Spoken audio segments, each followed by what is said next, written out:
Amazon के बानी और साबिक न्यूज एंकर लॉरेंस सैंचेज की पुरतायुश शादी का आगाज होने जा रहा है। इटली के शहर वेनिस में अमेज़न के बानी जेफ बेज़ोस और साबिक न्यूज एंकर और पायलट लॉरेंस सैंचेज की पुरतायुश शादी की तकरीबात का आगाज होगा। इस शादी को दुनिया की महंगी तरीन शादी करार दिया जा रहा है। तैयारियां आखिरी मराहिल में दाखिल हो चुकी हैं। अमेज़न के मालिक जेफ बेज़ोस और लॉरेंस सैंचेज वेनिस पहुंच गए हैं, जहां उनकी शादी की पुरतायुश तकरीब होगी। इस शादी को सदी की सबसे बड़ी शादी करार दिया जा रहा है, जिसमें 200 मेहमानों को शिरकत की दावत दी गई है।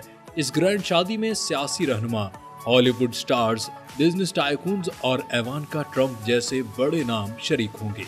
61 साल जेफ बेज़ोस ने अपनी गर्लफ्रेंड 55 साल अमरीकी सहाफी और पायलट लॉरेन वेंडी सैंचेज ने 2023 में मंगनी की थी।